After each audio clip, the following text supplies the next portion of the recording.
Good morning, students. Welcome to Improvised Learning Point. As you see here, our today's topic is human respiratory system, and this topic is very important for class 7th and 10th also.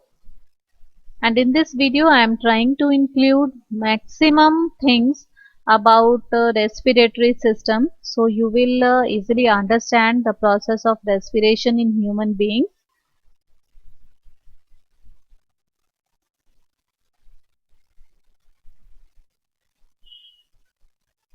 If you want to take the screenshot, then you also take the screenshot and prepare your notes as you wish. Now okay, you can see here I am include human respiratory system diagram, and I think this diagram is available in your book also.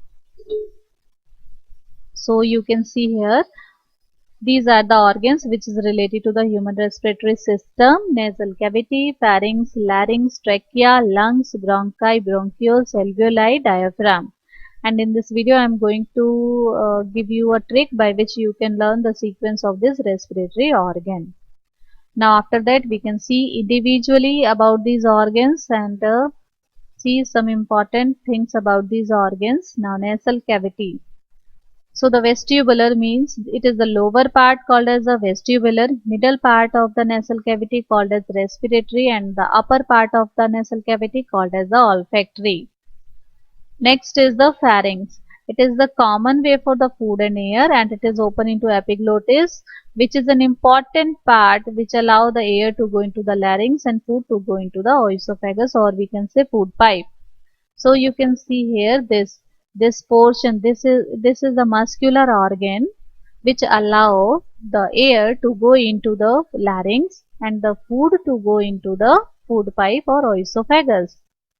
When a person inhale and gases come here, then it block the oesophagus or food pipe, so the air goes into the larynx. When this person eats something and food particle comes here, then it blocks the larynx, so the food particle is easily goes into the oesophagus. So this food particle is easily go into the oesophagus, or you can say food pipe. So I think you all understand what is epiglottis and what is the function of epiglottis. So after this pharynx, which organ is comes? Epiglottis is come. Now next organ is the larynx. Larynx is also called as the voice box and Adam's apple. You all are read this I think in your 7th standard. So larynx has three names: larynx, voice box and Adam's apple. It consists of two pairs of vocal cord, upper and inner. Upper is false, inner is true, and our sound is produced due to the vibration of the true vocal cord, that is the inner vocal cord. So you should remember this point. Now this paragraph, this lines, these lines 1, 2 and 3, these three lines are very important for any kind of the competitive examination. So you can see here what is it. In male, vocal cord are longer and thicker under the influence of androgens, so the sound is deeper, low pitch. And in female and children, vocal cord are short, so the voice is sharp, or you can say high pitch. You just remember these things. In male, sound is low pitch. In male, sound is low pitch. In female or children, sound is high pitch. You just remember these things so you can get easily marks in your examination, because these things are asked in many types of examination. Now next organ is the trachea. It is called as the windpipe because in this only wind is allowed to go, and it is 12 centimeter long. C shape of hyaline cartilage is present in its wall and which make it non-collapsible. Trachea divide at the fifth thoracic vertebra. Now what is thoracic vertebra? If you want to know this, then you can see our videos on the bones, because in that we are created 10 series of the video in which you can understand every types of bones in our body. So you can see the image and here you can say this is the trachea, and you see this is the curve like portion. So actually here C-shaped hyaline cartilage is present in this, which make the walls of this trachea is non-collapsible. And this trachea is divided here into the bronchi. So now it divide this is the position of the fifth thoracic vertebra. So I include this topic. This trachea is divided where at the fifth thoracic vertebra. And if you want to know more about the thoracic vertebra, you can see our videos on bones. Now you can see bronchi is divided and redivided into smaller bronchiole which open into the alveolar duct. Now you can see here this is the trachea divided into the bronchi, and bronchi when enter into the lungs, then it again redivide into a smaller branches, and these smaller branches are known as the bronchioles, and the bronchiole terminal portion is round like, and this round like structure is alveoli. Actually in this diagram you are not easily see the round like structure, so I can show this structure to you so you can easily understand. This is the bronchiole, and this is the more thin branches, and at the tip of the bronchiole you can find this round like a structure or round like bunch structure, and this branch is known as the lobule. And if you consider a one single one this round like a structure, ball like a structure, then this is known as the alveoli. Here you can see the zoom view of the alveoli. This is the alveoli diagram, and this is the pulmonary artery, this is the pulmonary vein, and this is the capillaries. So this is the arrangement of blood vessels over the alveoli, and in the next diagram you will understand how the gases are exchanged, in the alveoli. So you can see here this is the pulmonary artery, and this is the artery which carries the deoxygenated blood from the heart to the lungs near the alveoli, and this is the pulmonary veins which carry the oxygenated blood from the lungs, or you can say from the alveoli to the heart, and after that it goes into the aorta and supply to the whole body. So in this diagram you will understand the process how can deoxygenated blood is converted into oxygenated blood. This is the diagram of alveoli. So when we inhale gases, this is the symbol which we can inhale the gases. So it has the oxygen. When we inhale the gases, it has maximum concentration of oxygen. So this oxygen is diffused into the RBCs, and RBCs have a pigment known as a hemoglobin. So this oxygen is trapped by the hemoglobin which is present in the RBCs. Now the pulmonary artery takes this blood into pulmonary artery just take this blood from the heart to the lungs in the near the region of the alveoli. So you can see here in this the RBC are shown in the blue color. Why? Because it has carbon dioxide more concentration, because it has carbon dioxide in large concentration, so it is represented as the bluish in color. Once the oxygen is trapped by the hemoglobin in this RBC, it start looking reddish in color, and these carbon dioxide of these uh, cells are released where in the alveoli, because in the alveoli carbon dioxide concentration is less, and in the blood cells carbon dioxide concentration is more, so it can move from higher concentration, carbon dioxide gases move from higher concentration to lower concentration, and in the alveoli oxygen concentration is more, so it move from higher concentration to lower concentration. And in this way you can just see here the blood cells are become red in color because the oxygen is trapped by the hemoglobin which is present in the RBCs. So you can say the blood is looking red in color. So now we are called, this blood is oxygenated blood and purified blood. So it is taken by the pulmonary vein and it again pour this blood into the heart, and then this blood is go to the aorta and supplied into the whole body. So in this way uh, you can understand the process of exchange of gases, carbon dioxide and oxygen, between the alveoli and the RBCs. I think your concept is going clear. If you have any doubt, you can ask in comment.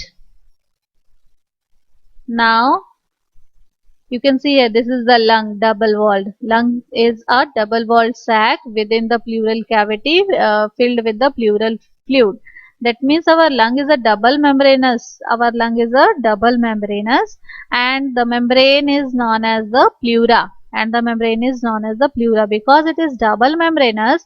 So the cavity is present between the both membrane.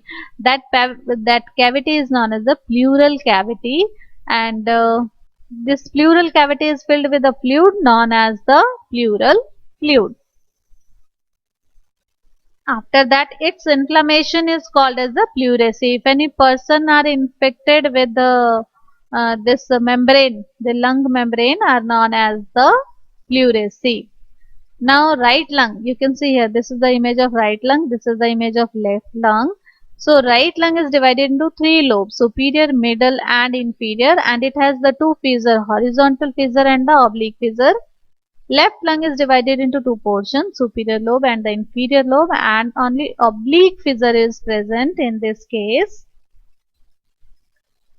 Now here you can say inside lung about approximately 300 million alveoli are present, and it is pink at birth and grey at adult due to the deposition of the carbonaceous matter.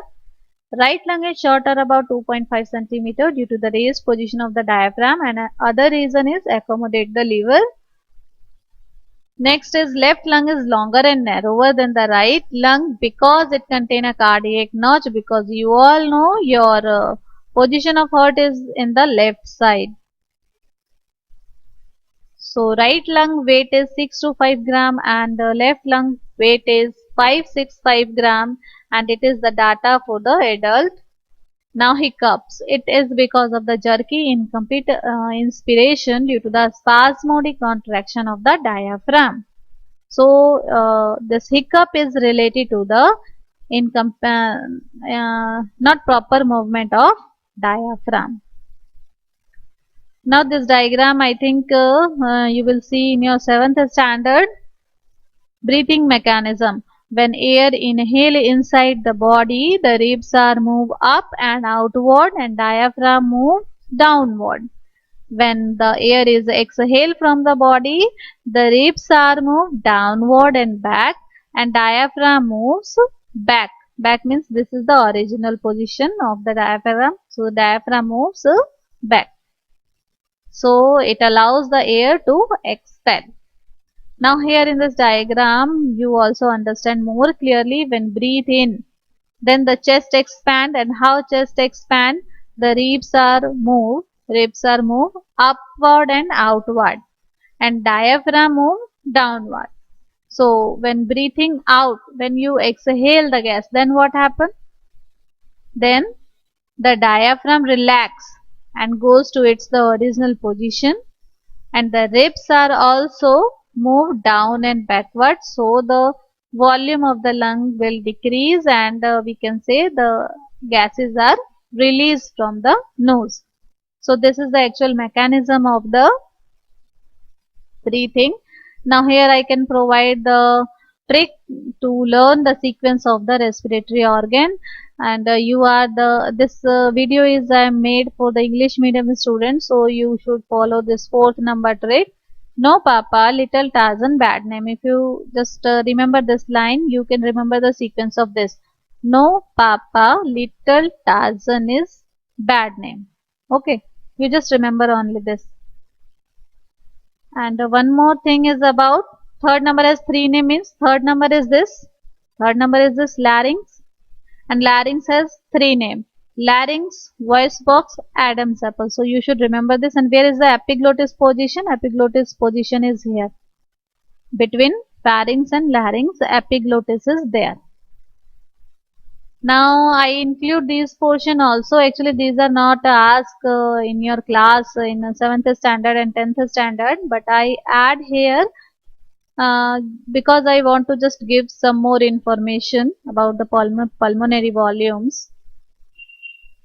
Tidal volume. What is this tidal volume? It is the normal breathing, inhalation or exhalation. So if we can normal breathe, inhale or exhale, so how much air we can inhale or exhale in normal breathing? 500 ml. Inspirated reserve volume. So first understand what is the inspirated reserve volume. Deepest of the maximum inhalation over and above tidal volume. Deepest and maximum inhalation over and above tidal volume. When you are doing Anulom Vilom, then you just do the maximum inhalation. At that time, you will just inhale 2500 ml or 2500 to 3000 ml more air as than the 500 ml. So, this Anulom Vilom exercise is better for you, because if we inhale deepest inhale, then what happen, large number of oxygen are go into our body. Okay, now expiratory reserve volume.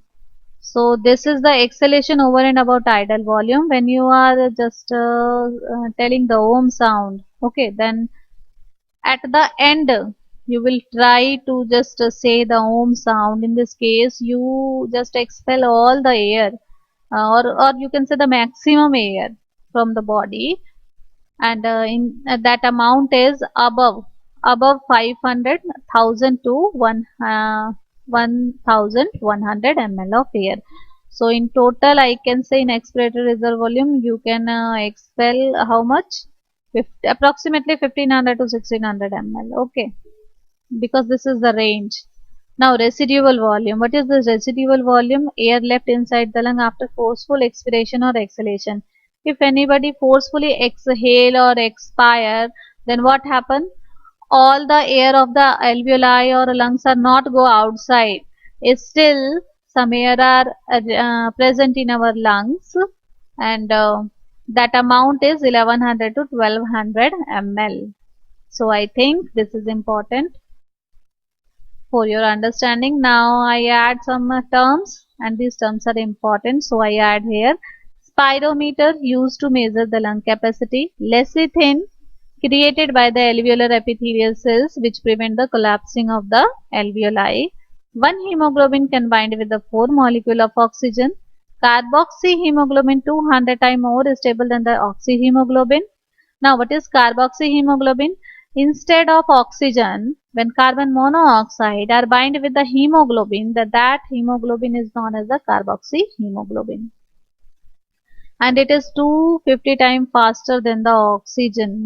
That means it binds with the hemoglobin 250 times faster than the oxygen, and sometimes it leads to the death of the person also. When anybody just burn the coal and keep in a room and just shut the windows and the door, then what happen? There is an incomplete combustion, or carbon monoxide gas is released in that room.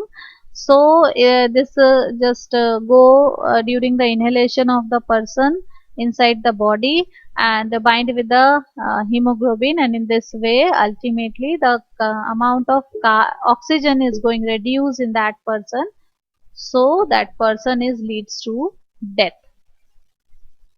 What is the SARS? This full form is going very important this year. Severe acute respiratory syndrome caused by the coronavirus.